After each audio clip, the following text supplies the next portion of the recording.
A man peers into a darkness untouched for 3,000 years.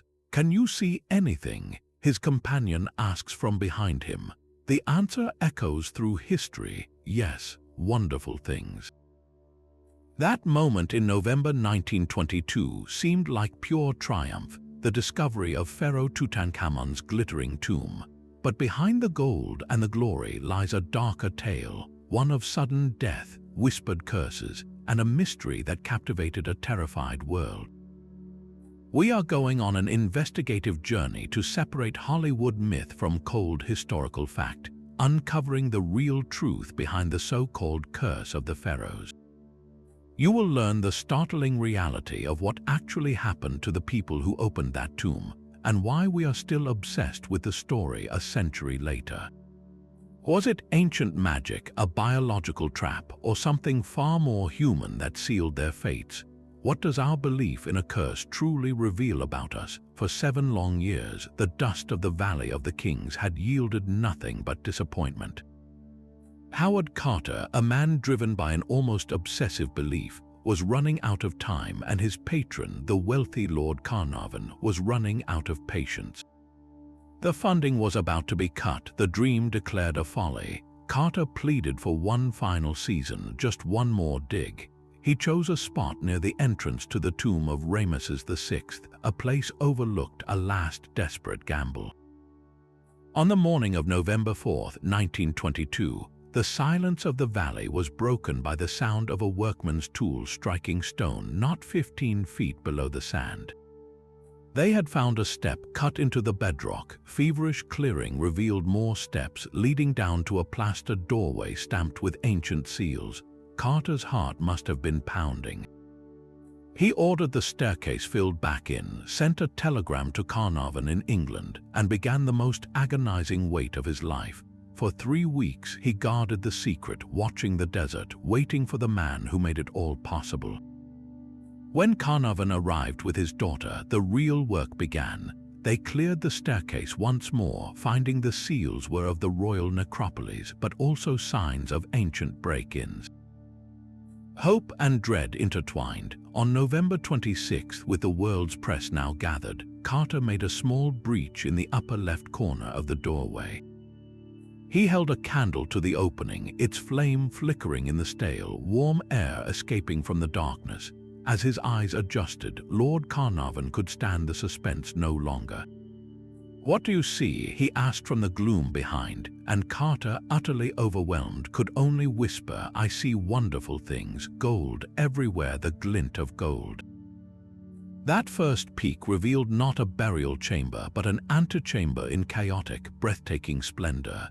It was a room frozen in time, a jumbled treasure of a boy king's life and afterlife. Gilded chariots lay dismantled, their wood warped by floods. Exquisitely carved couches in the shapes of monstrous animals stood guard. Alabaster vases, inlaid chests, and a throne of breathtaking beauty lay piled atop one another, as if placed in a frantic hurry. This was not just a tomb, it was a time capsule, the first and only nearly intact pharaonic burial ever discovered. The world of 3,000 years ago had just spoken, and its voice was a deafening, golden roar. But who was the boy behind this mountain of gold? The name Tutankhamun was barely a footnote in the dusty scrolls of history before Carter's discovery. He was a pharaoh forgotten by time, and for good reason. His life was astonishingly short, and his reign largely one of restoration. He was likely the son of the most controversial ruler in Egyptian history, the pharaoh Akhenaten, who upended 1,000 years of tradition by abandoning the many gods of Egypt to worship a single sun disk, the Aten. He moved the capital to a brand new city in the desert, leaving the old gods and their powerful priests behind. This period, the Amarna period, threw the entire kingdom into religious and political chaos. When Akhenaten died, the throne passed through a shadowy figure or two before landing, around the year 1334 before the Common Era, on the shoulders of a child no more than 9 years old. His name was originally Tutankhamun, meaning the living image of the Aten, but he would soon change it. under the guidance of powerful advisors, the young king did a complete about-face. He abandoned his father's radical capital, returned the court to Thebes, and most importantly, he restored the ancient pantheon of gods led by Ammon. His name became Tutankhamun, the living image of Ammon. This was his great act, a desperate attempt to mend a fractured nation and win back the favor of the priests and the people. He ruled for only about 10 years, dying suddenly around the age of 18 or 19. And his death was a catastrophe for the royal court. There was no grand, long-prepared tomb for a teenage pharaoh. Evidence suggests he was buried in a tomb likely intended for someone else, a smaller, less prestigious cut in the rock. The magnificent objects we marvel at today were crammed into 4 small chambers in a frantic, disorganized rush. This haste, this historical obscurity, is the great irony. Because the tomb was not built for eternity in a famous location, because it was quickly buried under debris from later royal tombs, it was overlooked. The very insignificance that erased Tutankhamun from history is what saved his treasures from the tomb robbers who plundered every other known pharaonic burial. The boy king's obscurity was his salvation. The idea of a vengeful mummy did not begin in the Valley of the Kings. It was waiting there, a ghost story already written long before Howard Carter lifted his candle. The concept of a pharaoh's curse is not an ancient Egyptian one, but a thoroughly modern Western invention, born from a potent mix of colonial guilt and Gothic imagination. Throughout the 19th century, as European powers extracted treasures from the East, a cultural anxiety began to simmer. What if the past could strike back? Writers seized upon this fear. Decades before Tutankhamun's discovery, authors like Jane Loudon Webb wrote tales of reanimated mummies seeking revenge. Bram Stoker, who gave us Dracula, penned a story called The Jewel of 7 Stars, a terrifying narrative of a malevolent Egyptian queen attempting a violent return to life. These were not obscure tales, they were bestsellers that shaped an entire generation's nightmares. Even museums were not immune. The British Museum housed an artifact known as the Unlucky Mummy, a painted coffin lid unrelated to any pharaoh. A sensational legend grew around it, blaming it for everything from shipwrecks to sudden deaths, all fueled by tabloid newspapers. So when the news broke of a real, sealed pharaonic tomb being opened, the public mind was already fertile ground. The curse was a pre-planted seed. The world did not need to invent a story for Tutankhamun.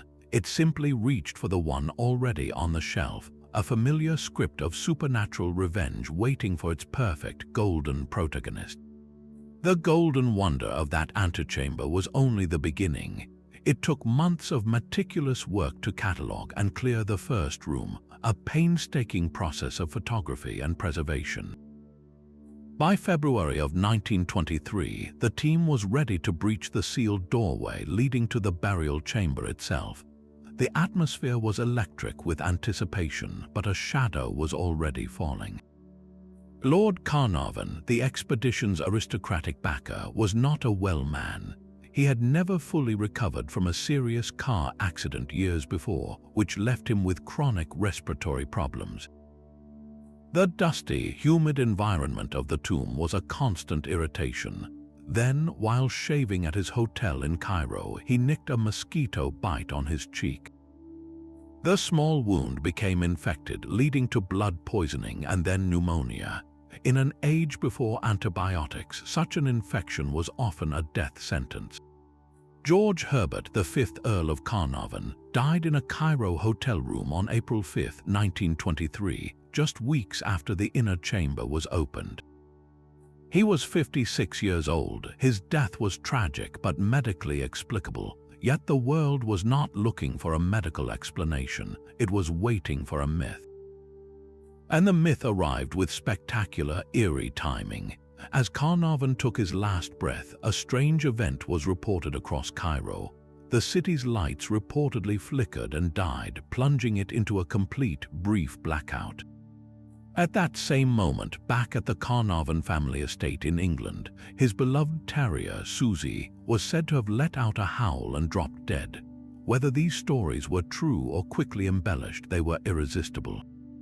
The press, particularly the sensationalist newspapers of the time, pounced. Here was the perfect narrative arc. The wealthy aristocrat who dared to disturb a pharaoh's sleep had been struck down, with supernatural signs to mark his passing. Influential voices amplified the hysteria. Novelist Marie Corelli, famous for her romantic and occult writings, publicly warned of dire consequences for violating the tomb. Even Sir Arthur Conan Doyle, the creator of the supremely logical Sherlock Holmes, was a devout spiritualist.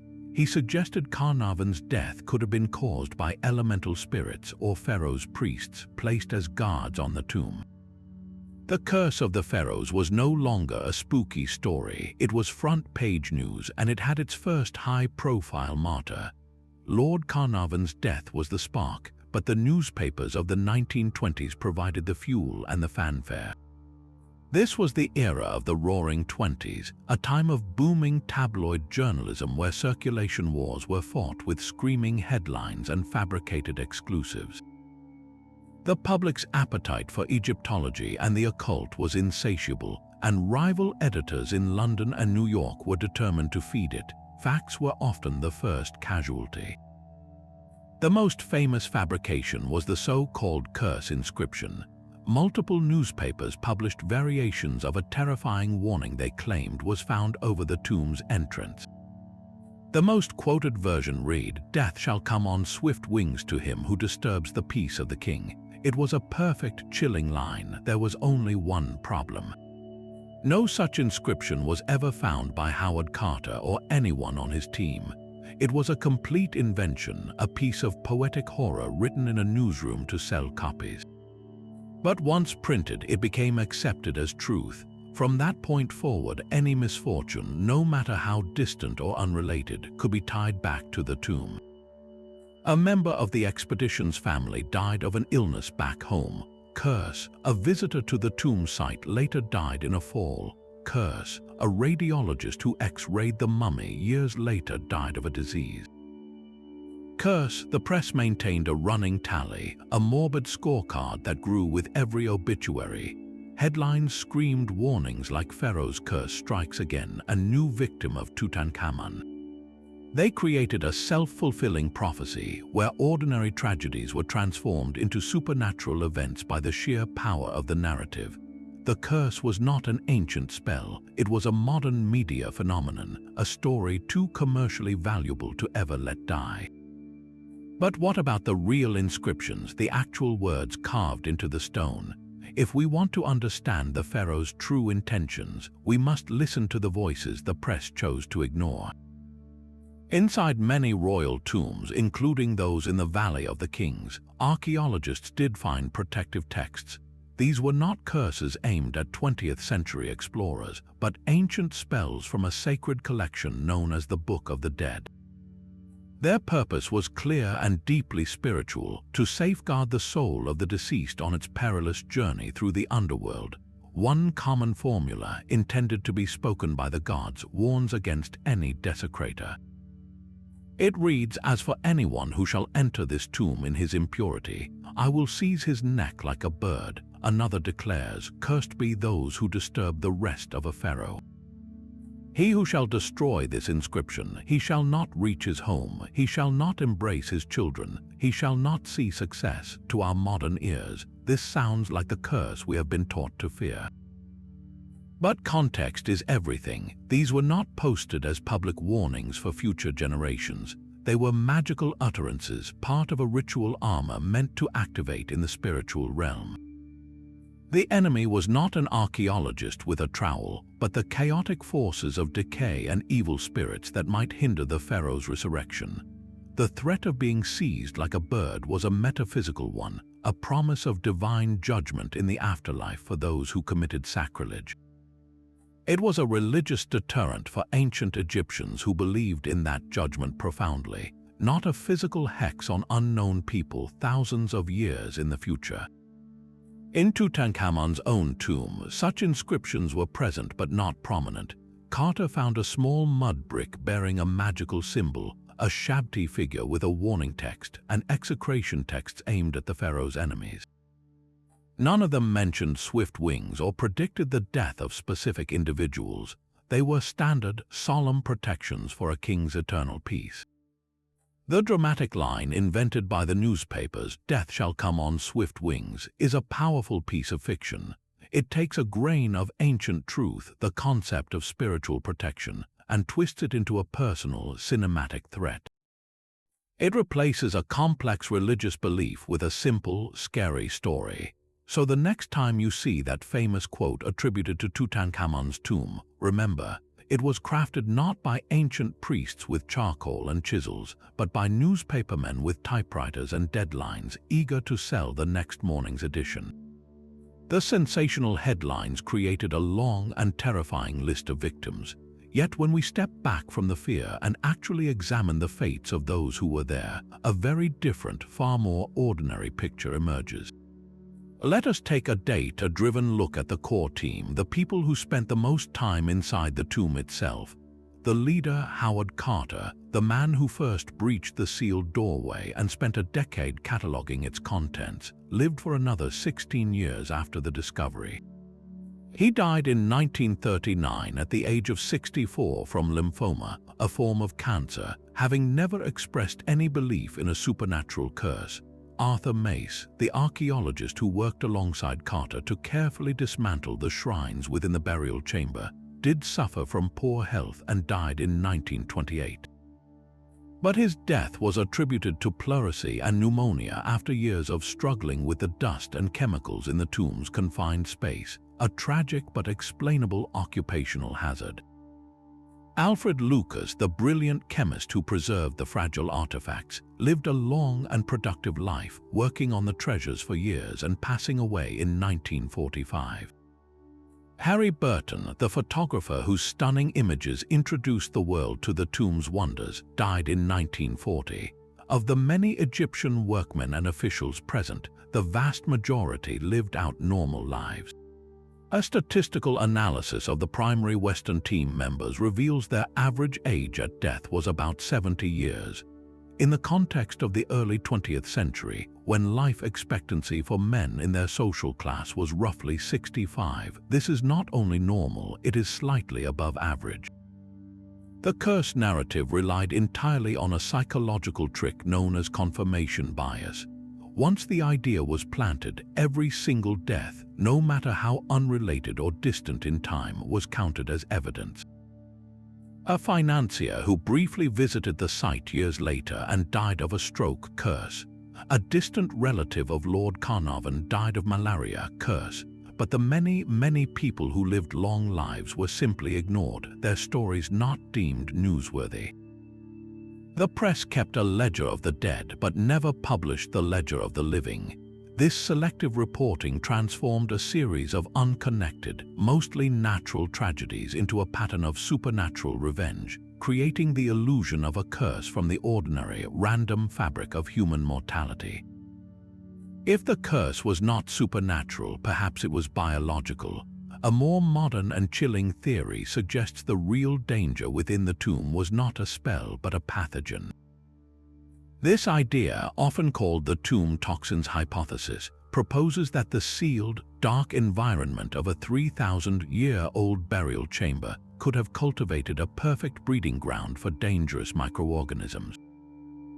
Think of it not as a curse but as a trap laid by time itself. When Carter first broke the seal, he released not just ancient air, but potentially a cloud of invisible threats. What kind of organisms could survive for millennia? Certain types of bacteria and, more likely, fungal spores are incredibly resilient. They can lie dormant in a state of suspended animation for centuries, waiting for a change in conditions like a rush of oxygen, moisture, and a warm human host to reactivate. One prime suspect often named is Aspergillus niger, a common black mold. For most healthy people, it is a minor irritant.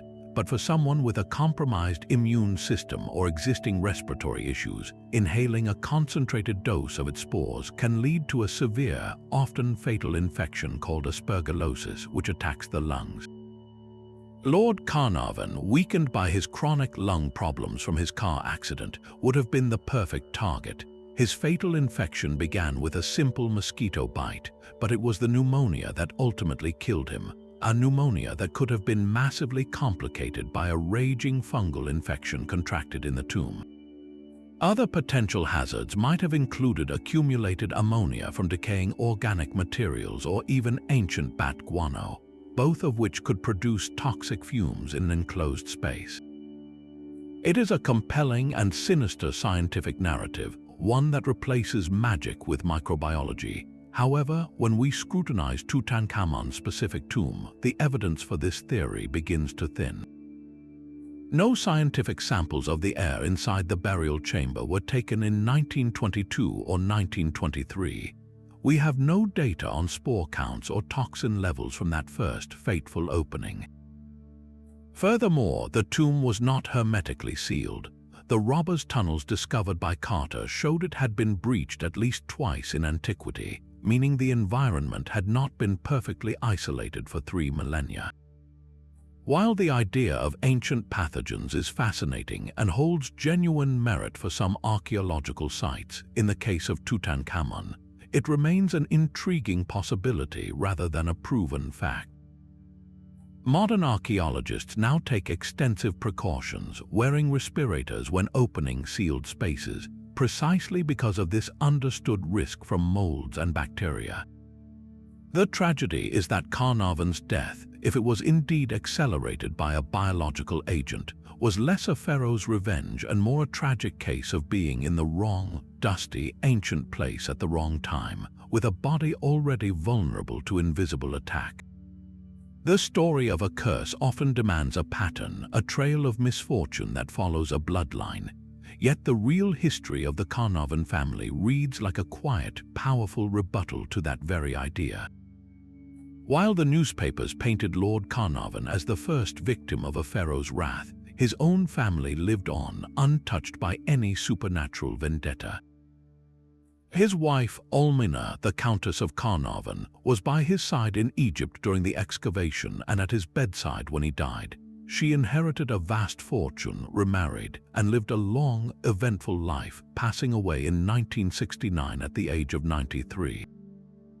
If a curse sought to punish the House of Carnarvon, it inexplicably spared its matriarch for nearly 5 more decades.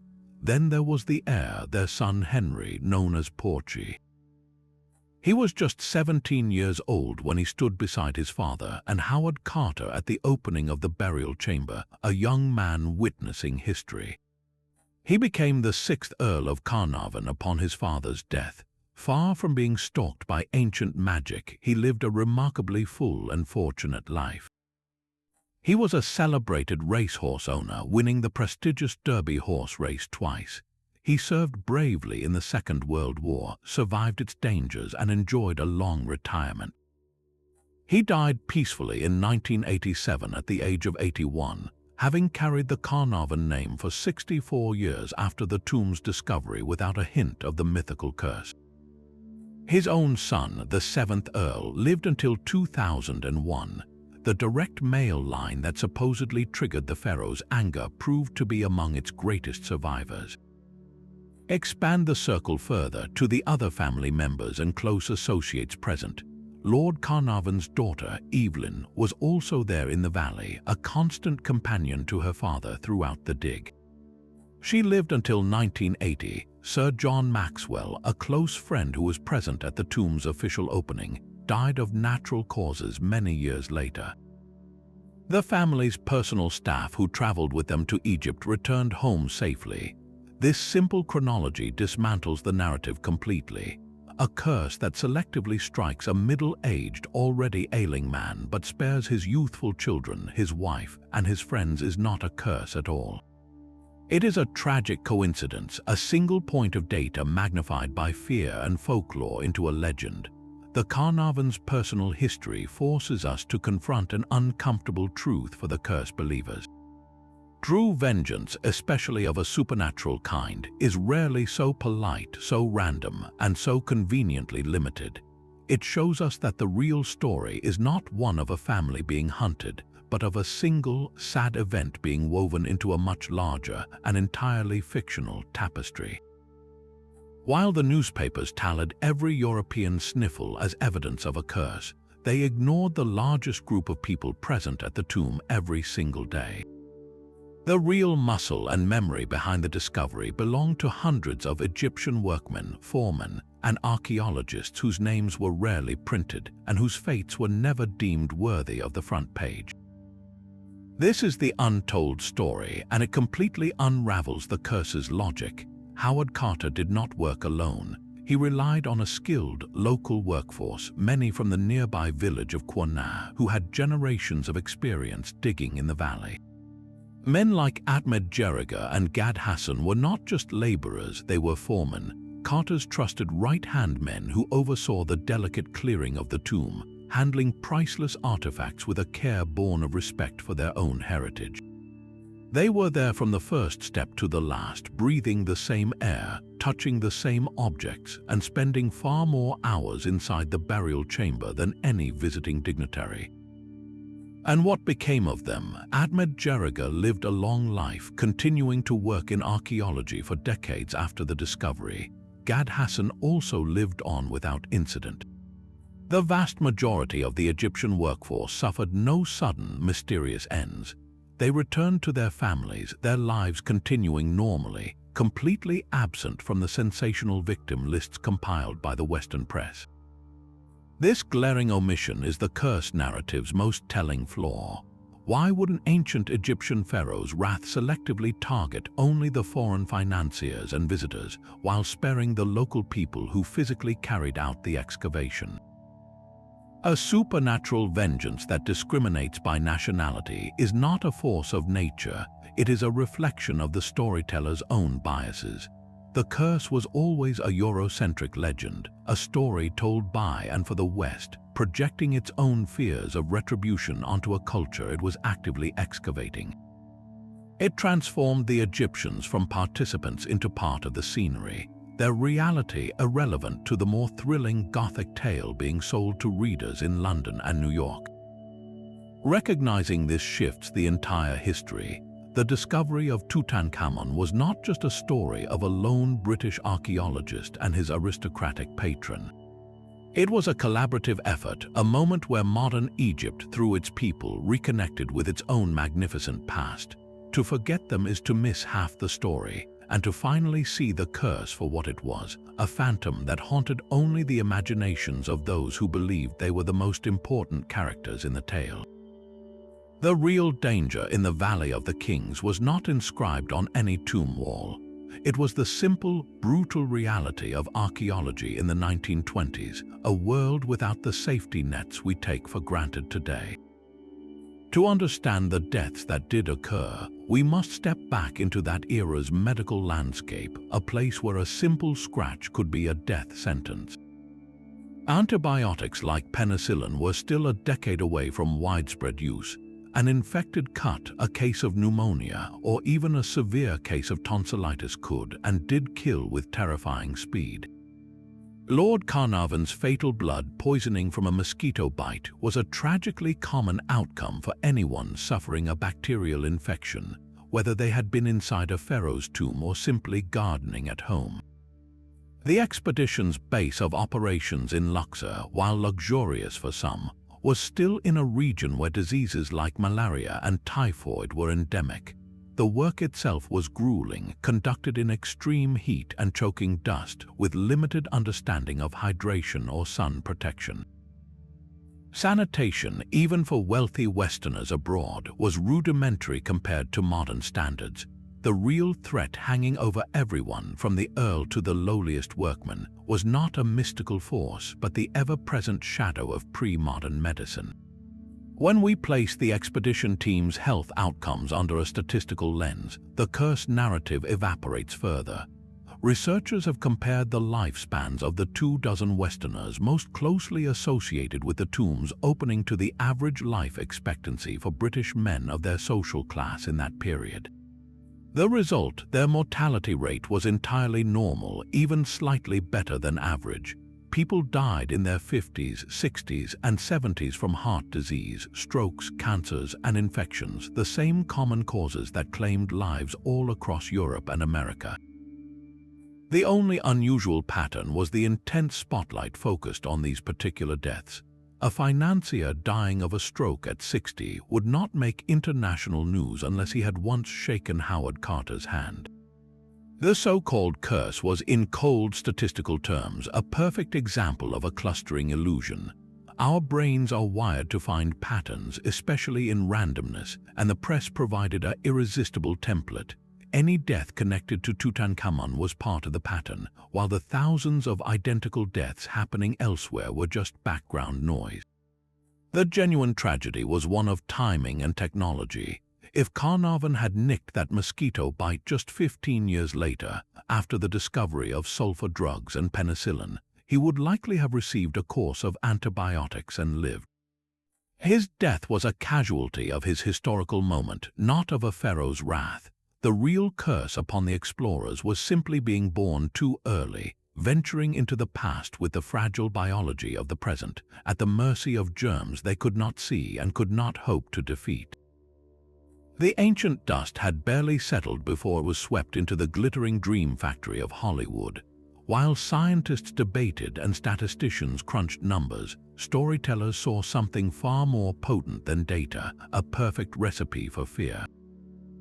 The real events of 1922 provided the spark, and in 1932, Universal Studios fanned it into a cultural wildfire with the film simply titled The Mummy.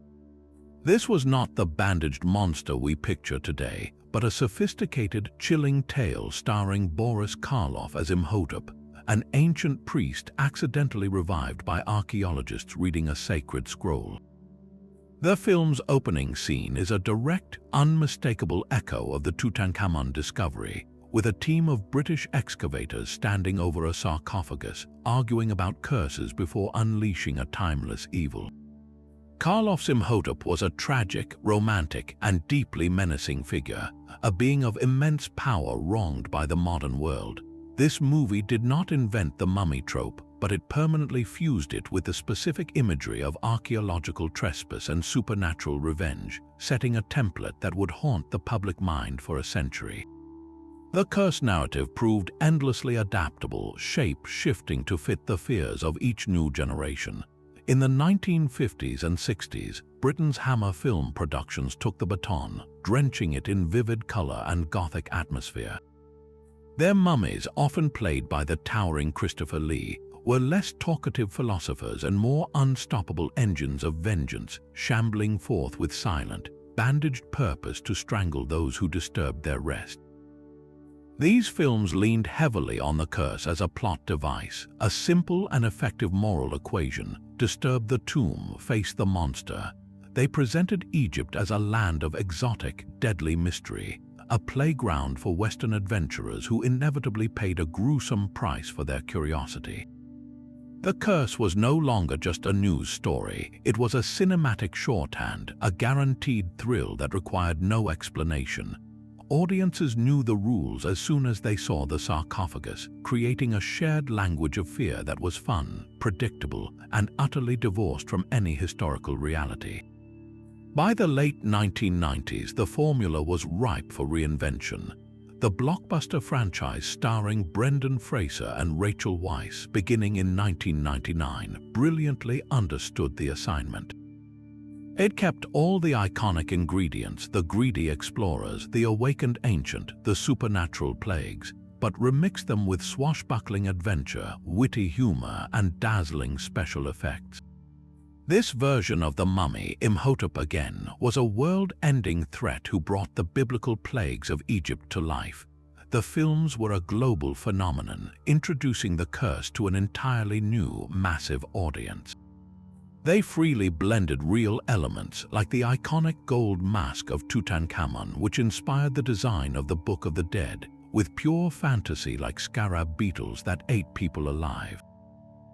For millions of viewers, this popcorn entertainment became their primary, and often only, education on the subject. The line between the fictional Imhotep and the historical Tutankhamun blurred in the collective imagination, cementing the idea that Pharaohs' tombs were booby-trapped with magical death sentences. Beyond the silver screen, the curse slithered into every corner of popular storytelling. It became a staple plot for comic books, from Donald Duck getting into trouble with a cursed scarab to more serious graphic novels. Pulp adventure novels and paperback thrillers used it as a reliable hook. Even cartoons and television sitcoms would have episodes where a character brought home a suspicious artifact, only to be followed by comical misfortune. This constant repetition across every medium performed a powerful act of alchemy. It transformed a debunked newspaper fabrication into a foundational piece of modern folklore. The specific details of Carter's discovery, the sealed door, the untimely death of the patron, were boiled down into a single, potent archetype, the hubris of disturbing the ancient dead. The story's true power lay not in its truth, but in its perfect narrative symmetry.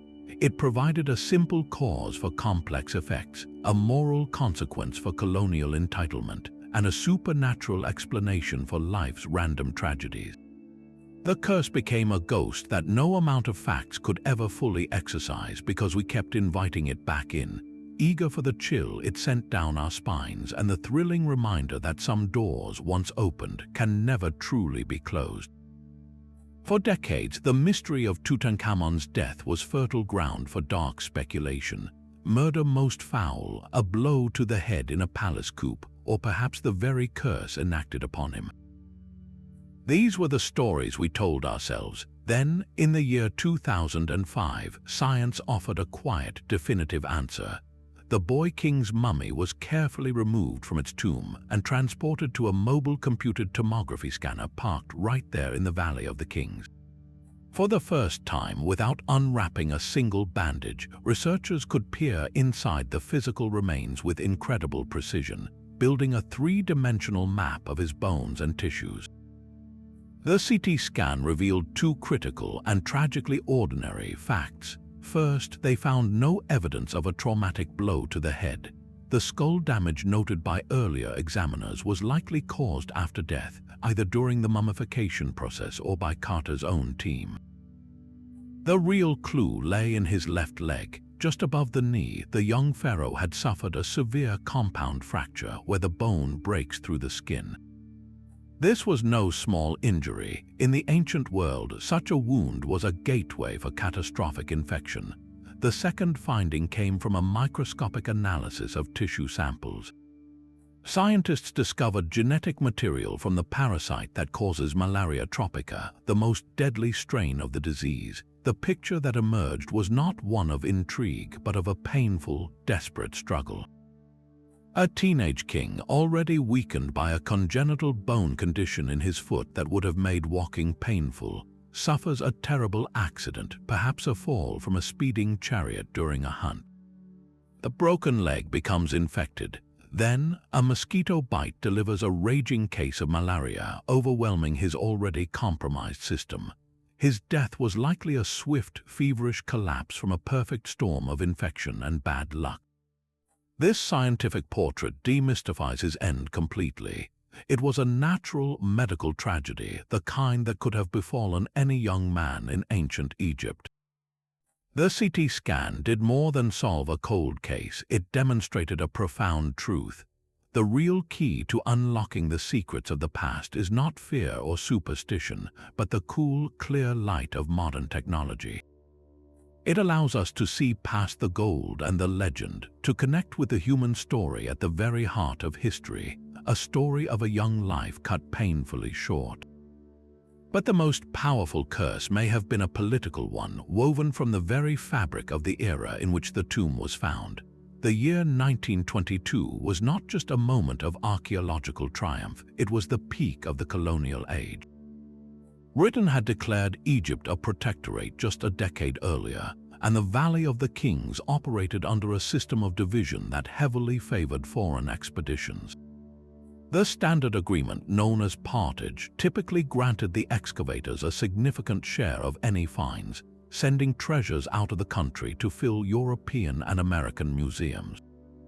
Howard Carter and Lord Carnarvon fully expected this tradition to continue with Tutankhamun's unimaginable hoard. Yet from the moment of discovery, a profound tension simmered beneath the gold.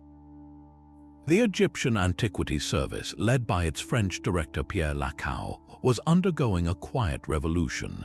Lacaille, influenced by a rising tide of Egyptian nationalism, began to assert a radical new principle that a complete, intact royal tomb was a unique national treasure that should not be divided. He saw it not as a reward for excavation, but as the irrevocable patrimony of the Egyptian people. This stance created an immediate and bitter conflict.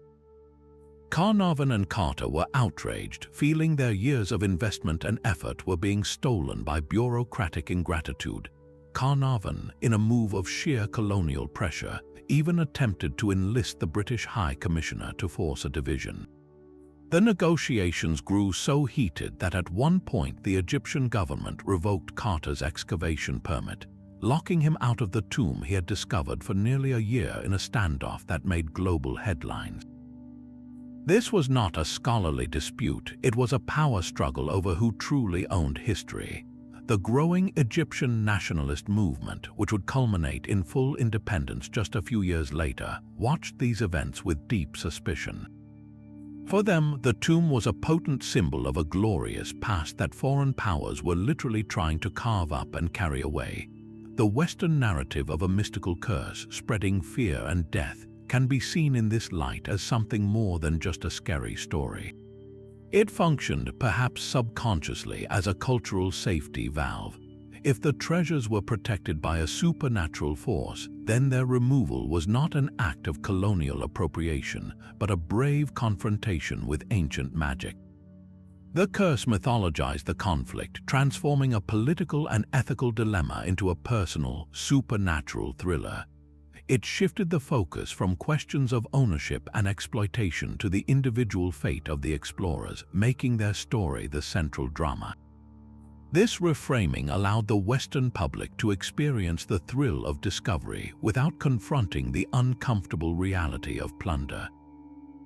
The anxiety whispered in the curse stories, the fear of retribution, may have been a shadow of a deeper guilt, a cultural intuition that taking something so profoundly sacred from its homeland might indeed carry a consequence, even if that consequence had to be dressed in the robes of a mummy rather than the language of justice. The real haunting was not by spirits, but by the unresolved question of who has the right to speak for the dead and who gets to keep the wonders they left behind. Howard Carter's triumph was also his lifelong cage. The man who found the tomb would spend the next decade of his life imprisoned by it, not by spirits, but by the crushing weight of expectation, bureaucracy, and a myth he knew to be a lie. While the world saw a dashing adventurer, Carter was a meticulous, solitary scholar suddenly thrust into a global media circus. Every move was scrutinized, every decision debated in the press. He bore the dual burden of scientific responsibility and public spectacle, tasked with preserving fragile history while fending off a tidal wave of tourists, journalists, and dignitaries demanding a glimpse.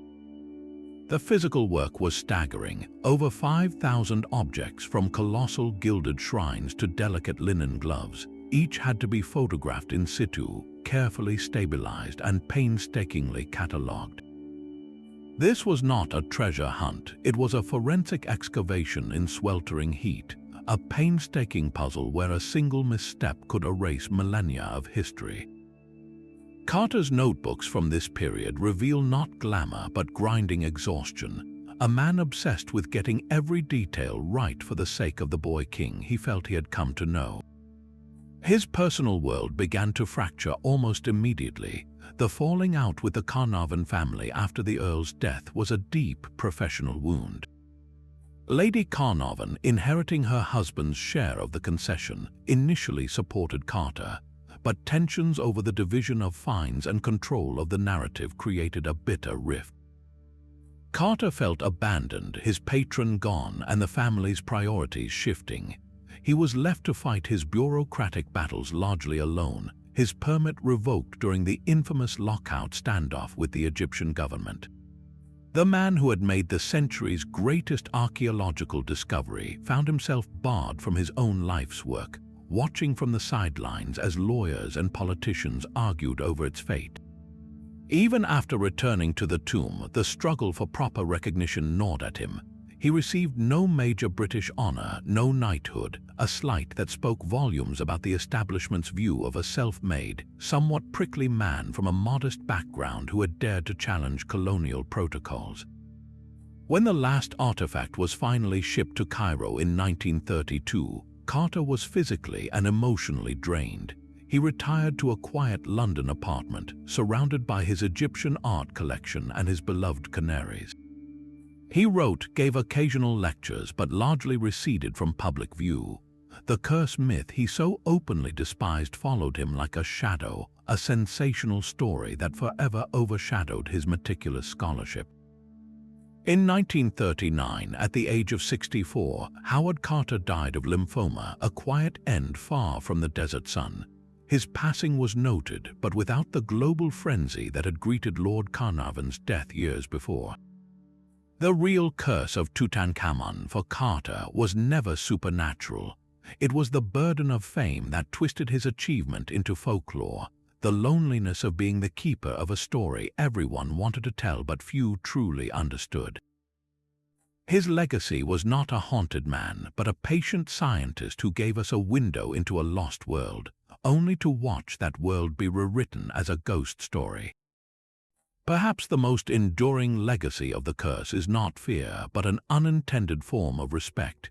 This fabricated story, for all its sensationalism, may have planted a seed of caution in the collective mind. It created a powerful, if superstitious, boundary around ancient tombs. The idea that disturbing a pharaoh's rest could bring dire consequences, even if those consequences were the stuff of tabloids, forced a recognition that these were not merely treasure vaults to be looted. They were sacred spaces. The very fear of a curse, however irrational, underscored a profound truth. These sites were never meant to be opened. They were bridges to an afterlife sealed with rituals and prayers. The legend, in its own clumsy way, reintroduced a concept of sanctity that the colonial-era treasure hunt had often ignored. It made the public feel, on a visceral level, that archaeology was not a neutral act. There was a weight to it, a moral dimension. This cultural shift is stark when we compare the methods of a century ago with those of today. Howard Carter was meticulous for his time, but his work was still conducted in a rush under political pressure with limited tools. Objects were removed quickly to secure them. Now we see a different philosophy. Modern archaeologists treat a site like a crime scene and a sanctuary combined. They use ground-penetrating radar before they ever break the soil. They wear protective gear not just for themselves, but to prevent contaminating the ancient environment with modern microbes. Every fragment of pottery, every seed, every stain in the earth is mapped in 3 dimensions and studied as a piece of a story. The goal is no longer simply extraction, but understanding, preservation in context. The question then becomes a fascinating one. Did the pervasive myth of the mummy's curse, by making the very air of a tomb seem dangerous, help forge a more careful, reverent approach? It certainly contributed to a public perception that demanded greater sensitivity. People became less tolerant of the image of an explorer casually holding a mummy's skull. They began to see these remains not as curiosities, but as human beings deserving of dignity. The curse narrative, for all its inaccuracies, may have been a necessary fiction, a ghost story that taught us to tread lightly. It reminded us that the past is not a resource to be mined, but a fragile, silent world we are privileged to visit, and that our greatest responsibility is to listen without destroying the very thing we came to hear. The human mind is a relentless pattern seeker, and the story of Tutankhamun is far from unique. Across the globe and throughout history, we have attached similar tales of doom to objects of great beauty or mystery, revealing a fascinating psychological blueprint. Take the infamous Hope Diamond, a deep blue gem of breathtaking size. Its documented history is one of opulence and ownership, passing through French royalty and British bankers. Yet in the early 20th century, a series of sensational newspaper articles meticulously linked the diamond to a string of misfortunes, from the beheading of Marie Antoinette, who never actually wore it, to the financial ruin and untimely deaths of later owners. The so-called curse was a retrospective fabrication, a narrative stitched together long after the tragedies occurred, transforming a stone into a character in a Gothic novel. The diamond's allure was magnified, not diminished, by its dangerous reputation, proving that a curse can be the ultimate marketing tool. Another curious case comes from an archaeological discovery in Mexico. In the 1930s, a terracotta artifact was unearthed at a site called Tutankhamun. It was a small, sculpted head that looked strikingly out of place, its style resembling Roman artifacts from the 2nd century. The implications were staggering, suggesting possible transoceanic contact long before Columbus. For decades, the head was largely ignored or dismissed as a hoax. Then, in the 2000s, a researcher named Romeo Hristov began championing its authenticity. Soon after, stories began to circulate online and in niche publications about a curse afflicting those who studied the head, citing Hristov's own untimely death from a heart attack. The parallels are telling. Like Tutankhamun's tomb, the head challenged established historical narratives, and like the Tutankhamun story, when a key figure died of natural causes, a supernatural narrative quickly grew in the available space, framing a scientific debate as a supernatural thriller. These stories, from a pharaoh's gold to a blue diamond to a terracotta head, all follow the same eerie recipe. First, there is an object of immense value, beauty, or mystery. Second, a tragedy occurs, often unrelated and years apart. Third, a storyteller, usually a journalist or a popular writer, connects the dots in retrospect, creating a causal link where none exists. A pattern reveals less about the objects and more about us. We are uncomfortable with randomness, especially when it touches things that feel sacred or profoundly old. A car crash that claims a jewel merchant feels like a meaningless accident, but if that merchant owned a famous diamond, it feels like a plot point. The curse provides a satisfying moral structure to chaos. It suggests the universe has rules, that trespassing against history has a price. This psychological need transforms coincidence into legend, giving us a story where every effect has a clear, dramatic cause. In this light, the curse of the Pharaohs stops being an Egyptian story and becomes a human one. It is a template we apply to any scenario where awe meets tragedy. The Tutankhamun version simply had the most spectacular set dressing, the most dramatic timing, and the most powerful media engine of its age behind it.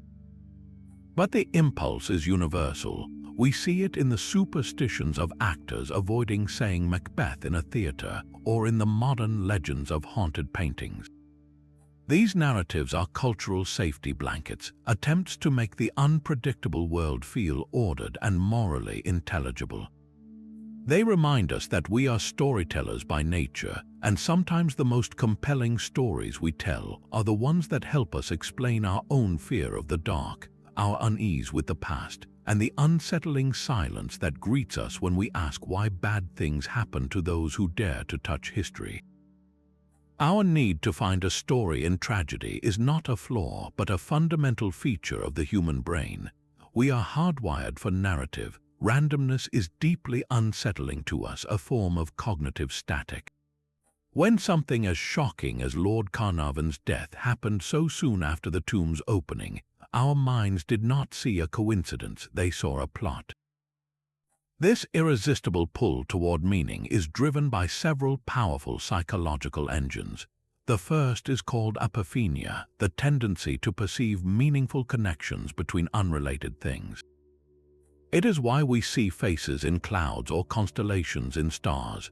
Our brains are pattern recognition machines, constantly scanning the environment for links that might signal food, danger, or opportunity.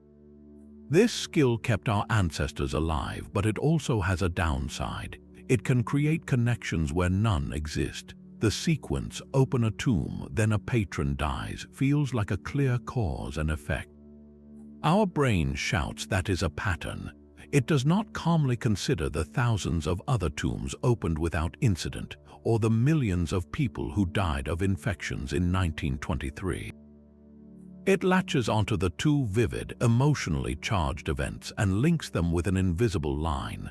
Once that initial connection is made, a second bias kicks in to reinforce it, confirmation bias.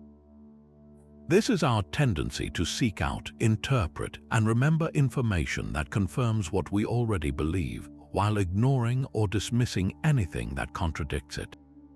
Once you suspect a curse is real, every new piece of data is filtered through that lens. A visitor to the tomb dies in a car accident years later. Confirmation the curse is still active. A dozen other visitors live to be 100. That information is disregarded. It does not fit the story. The press, as we have seen, became a giant confirmation bias machine, only reporting the deaths that fit the pattern, creating an overwhelming illusion of evidence. We do this every day. If you believe a certain coworker is rude, you will notice every curt email and forgotten greeting while overlooking their many acts of kindness. Your belief shapes your reality, collecting proof for its own case. Underpinning both these biases is our deep craving for narrative causality. We do not just see events, we instinctively arrange them into stories with beginnings, middles, and ends. A story needs a protagonist, an antagonist, a conflict, and a resolution. In the Tutankhamun story, Carnarvon is the protagonist, the pharaoh or his magic is the antagonist, the conflict is disturbing the sacred rest, and the resolution is death. This structure feels satisfying and complete. It makes sense of the senseless, the alternative that a rich and powerful man died of a random infection at a historically interesting moment, feels hollow and unjust. It offers no lesson, no moral, no closure. A curse provides all three. It tells us the universe has rules, that hubris is punished, that the past can defend itself. This narrative is far more psychologically comforting than the terrifying chaos of random chance. You can see these mechanisms at work in your own life. Think of a sports fan who wears a lucky jersey every game day. Their team wins a few times while they are wearing it. Apophenia links the jersey to the victory. Confirmation bias makes them remember the wins and forget the losses. Narrative causality creates a personal myth. I am helping the team with my ritual. The jersey has no magical power, but the story feels true because it satisfies a psychological need for agency and order. The Tutankhamun curse is that lucky jersey on a global historical scale. It transformed a series of unconnected events into an epic tale of cosmic justice. Our brains did not just accept this story, they actively collaborated in its creation, weaving threads of tragedy into a tapestry that made the world feel just a little less random, and a little more like a place where every action, even opening a 3,000-year-old door, has a meaningful and dramatic consequence. The Boy King's final resting place is now a carefully managed echo of its former self. In the Valley of the Kings, the tomb designated KV62 is still open to visitors, but it is a fragile shell. The breathtaking array of treasures that once filled its chambers is gone, leaving behind the empty stone sarcophagus and the outermost golden coffin, a silent monument to what was. The walls are adorned with beautiful, simple paintings depicting Tutankhamun's journey to the afterlife, but these too are under constant threat. For decades, the very breath of countless tourists posed a silent danger.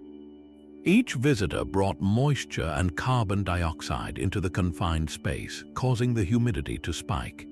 This moisture would interact with salts naturally present in the stone walls, causing them to crystallize and push the ancient paint off the plaster in a process known as spalling. The colorful scenes of gods and rituals began to blister and flake. In a dramatic intervention, a meticulous conservation project replaced the old viewing platform and installed a new ventilation and filtration system designed to stabilize the tomb's microclimate, protecting it from its admirers. Yet the greatest transformation is happening not in the valley but on the outskirts of Cairo. There, rising from the desert plateau near the Giza pyramids, is the Grand Egyptian Museum, a monumental project decades in the making.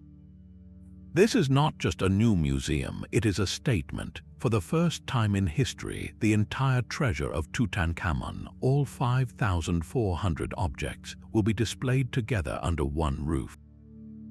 The iconic gold mask, the chariots, the jewelry, the everyday objects, all removed from the crowded, aging Egyptian museum in Tahrir Square, will be given a home worthy of their significance. The GEM represents a new chapter in conservation, using state-of-the-art technology to control light, temperature, and humidity, ensuring these fragile artifacts survive for centuries more of wonder. Tutankhamun has become Egypt's eternal ambassador, a face recognized across the globe. His stylized likeness adorns hotel logos, postcards, and souvenir trinkets. The tourism industry, a vital part of the nation's economy, orbits around the gravitational pull of his story. People flock not just to see the gold, but to stand in the very spot where Howard Carter held his candle, to feel the chill of that legendary threshold. This is the ultimate irony of the curse narrative. The very myth that sensationalized his discovery has guaranteed his immortality.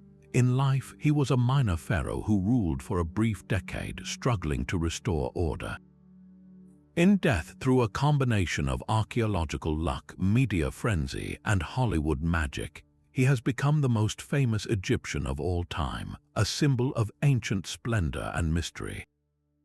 The real and the mythical have fused into a single, unbreakable legacy. The careful science of conservators now works in tandem with the enduring power of the story, ensuring that the boy king, whose name was nearly erased from history, will never be forgotten again. His true curse and his true blessing was to be found. The most persistent legends of the curse are not grand pronouncements, but small, chilling details that feel too strange to be coincidence. They are the anecdotes repeated in whispers, the proof offered in storybooks and documentaries. Let us dismantle two of the most famous. First, the tale of Howard Carter's pet canary. According to the lore, on the very day the tomb's doorway was breached, a cobra slithered into Carter's house and ate his caged songbird. The cobra, known as the Urius, was the symbol of a pharaoh's protective power worn on the royal crown. The message seemed terrifyingly clear. The king's protector had struck at the intruder's joy. It is a perfectly poetic piece of foreshadowing. The reality is far less cinematic. While Carter did own a canary, which he famously said led him to the tomb by attracting a local workman with its song, there is no credible, contemporary record of the cobra incident from Carter himself or his close team. The story appears and grows in the retellings of others, particularly in the sensational press. Cobras were and are native to the region. A snake entering a home was an unfortunate but not supernatural event. The symbolic connection was a narrative gift, a detail too perfectly allegorical to resist, so it was woven into the tapestry after the fact, transforming a possible pest problem into an ancient omen. Then there is the moment of Lord Carnarvon's death. As he died in Cairo, the city was reportedly plunged into a sudden, complete blackout. Back in England, his dog Susie let out a howl and died at that exact instant. This synchronization of events across continents is the curse's most dramatic evidence of a supernatural force. But let us examine the infrastructure of Cairo in 1923. The city's electrical grid was in its infancy, unreliable and prone to frequent outages. Blackouts were a common, mundane nuisance. To link one specific outage to a death happening somewhere in the city is a classic post hoc connection, assigning profound meaning to a routine failure. The story of the loyal dog is equally fraught. It is a timeless trope of folklore, a symbol of a bond so deep it transcends distance. While it is emotionally powerful, there is no verified account from the Carnarvon estate confirming the timing or the cause of the dog's death. These stories share a common blueprint. They take ordinary, explainable events, a snake in the house, a power cut, a pet's passing, and strip them of their context. They are then repositioned around the central, dramatic event, Carnarvon's death, creating a halo of eerie significance. Our minds, seeking pattern and meaning, do the rest, linking them into a chain of supernatural cause and effect. When we restore the context, the magic evaporates, leaving behind the simple, random machinery of everyday life in the 1920s, where lights flickered out, desert wildlife intruded, and all living creatures, dogs and earls alike, eventually died.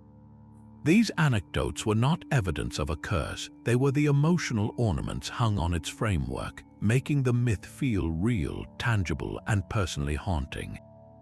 While the world whispered of vengeful spirits, a far more mundane specter haunted the expedition: debt.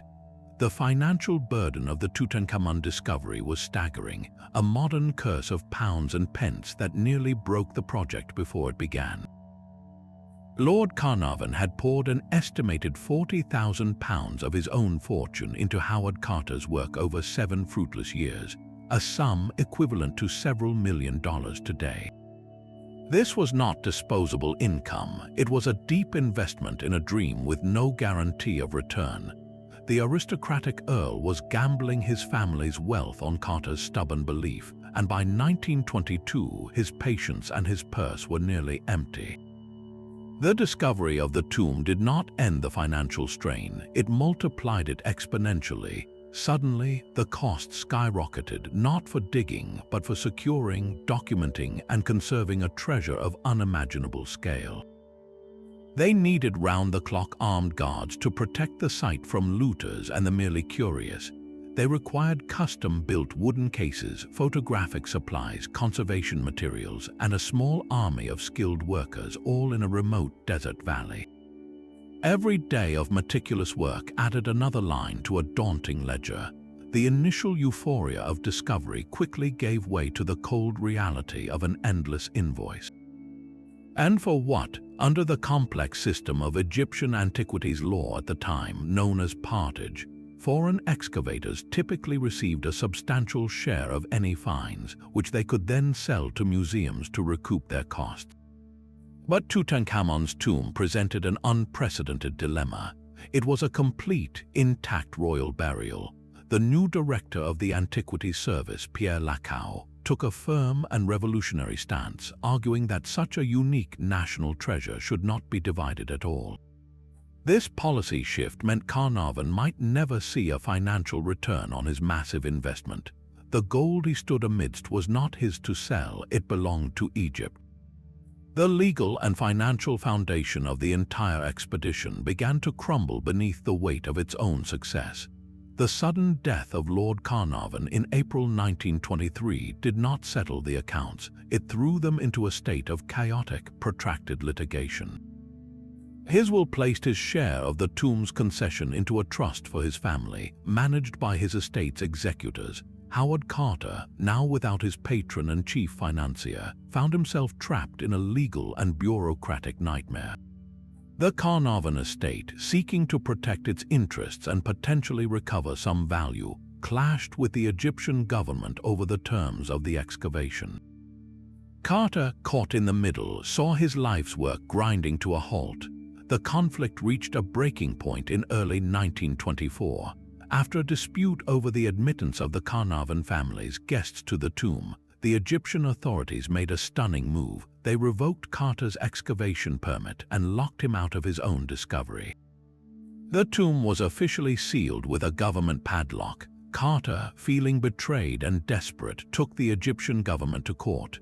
The resulting legal battle was a global spectacle. A bitter fight over access and authority played out in stifling courtrooms instead of the desert valley. It was a crushing personal and professional defeat for Carter, who spent nearly a year in a state of limbo, watching helplessly as politics and lawyers decided the fate of the archaeological find of the century. This was the real curse in action, not a swift supernatural strike, but a slow, draining siege of lawsuits and lockouts that threatened to bury the discovery in red tape. With the Carnarvon family's direct involvement fading after the legal settlement, the monumental task of conserving the tomb's contents fell squarely and expensively onto Howard Carter's shoulders. The Egyptian government provided the laboratory space and some support, but the day-to-day costs of the decade-long conservation project were immense. Carter received no salary for this work, and the prospect of a financial share from the treasures had evaporated. So how did he fund it? He turned himself into a one-man fundraising tour. For years, Carter traveled across Britain and the United States, delivering illustrated lectures to packed theaters and society halls. He sold the story, showing lantern slides of the breathtaking treasures to audiences hungry for a glimpse of the mystery. These lecture tours were not a glamorous victory lap. They were a financial necessity, a grind of trains and hotels and performances. The fees he earned, along with advances from his book and newspaper articles, were funneled directly back into the tomb, paying for his small team's salaries, their materials, and their living expenses in Luxor. The man who had found a king's ransom in gold spent his middle years living on a lecturer's stipend, perpetually aware of the clock ticking on both the fragile artifacts and his own dwindling resources. This was a curse of relentless responsibility, a burden of preservation that demanded every ounce of his energy and every penny he could raise. The supernatural tales spoke of a pharaoh guarding his gold, but the historical record shows a different guardian, a weary archaeologist pouring his own life into protecting a legacy that was never meant to be his. Debunking the curse does not end the mystery, it simply redirects it. For decades, the most tantalizing theory about Tutankhamun was not supernatural but criminal.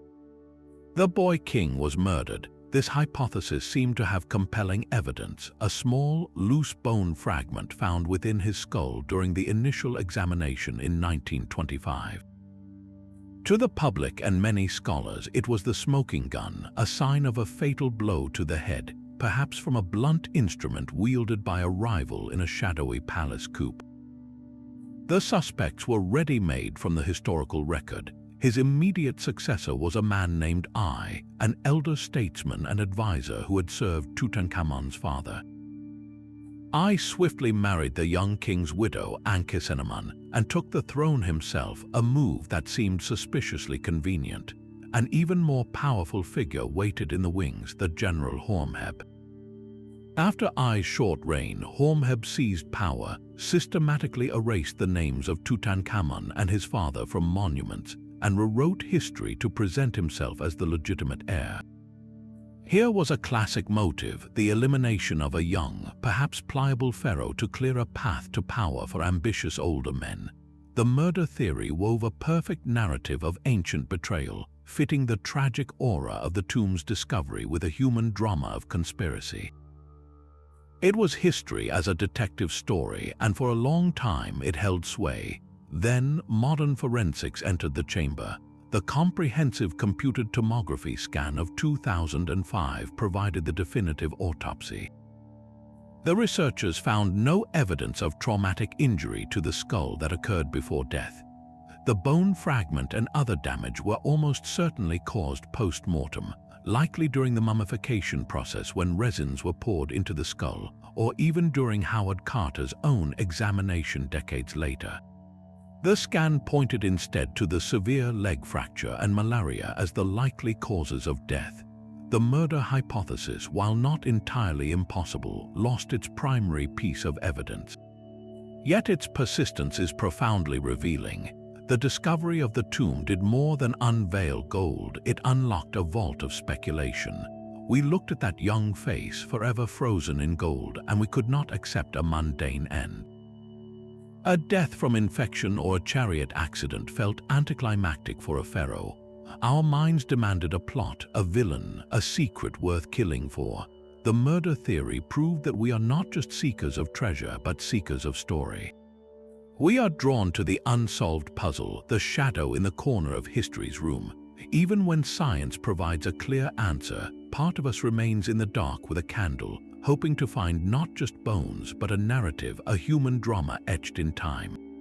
The real intrigue is not in what killed Tutankhamun, but in why we so desperately wanted it to be murder. A century later, the story still holds us in its golden grip.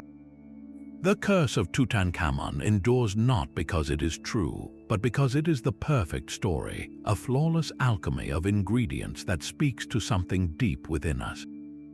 It begins with ancient royalty, the ultimate symbol of lost power and majesty, a boy king sleeping in a forgotten crypt.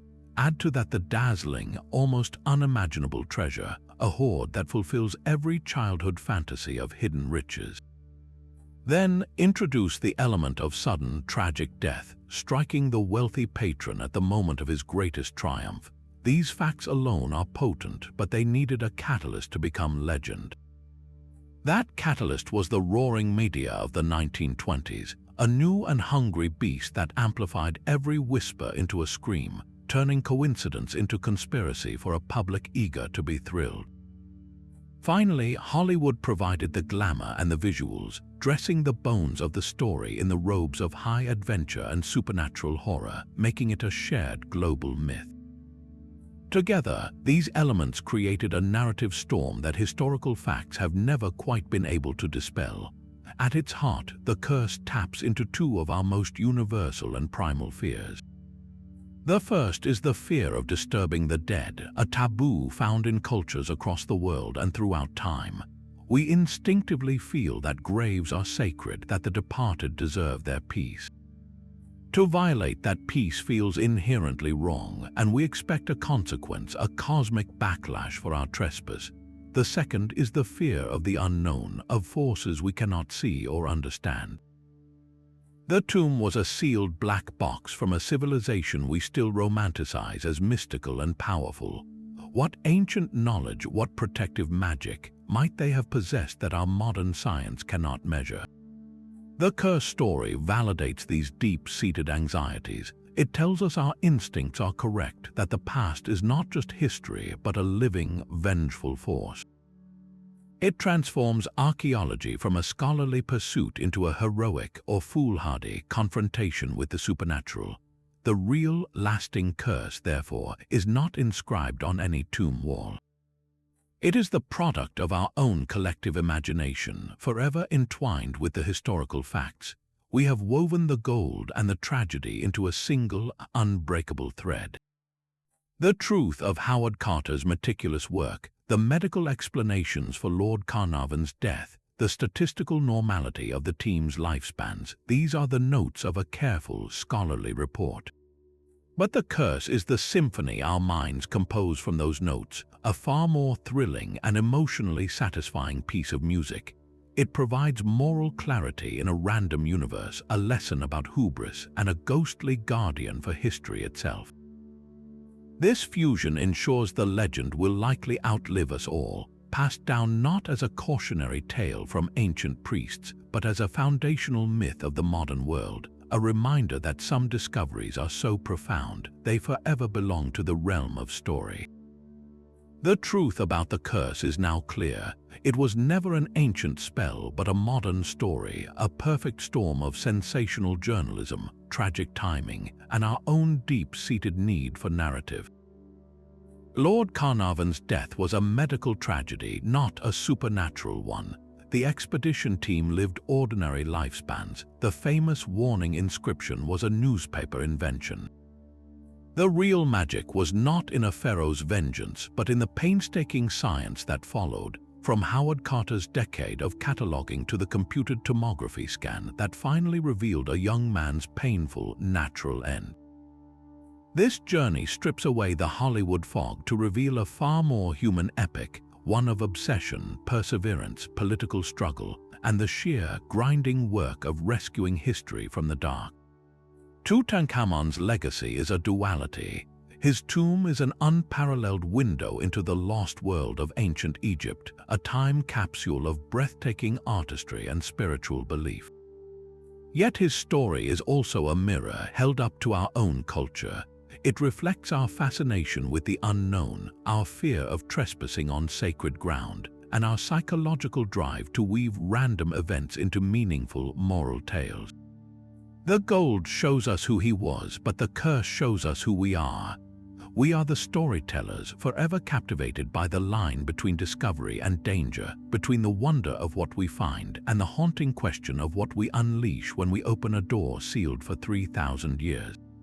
If you enjoyed unraveling this historical mystery with me, please subscribe.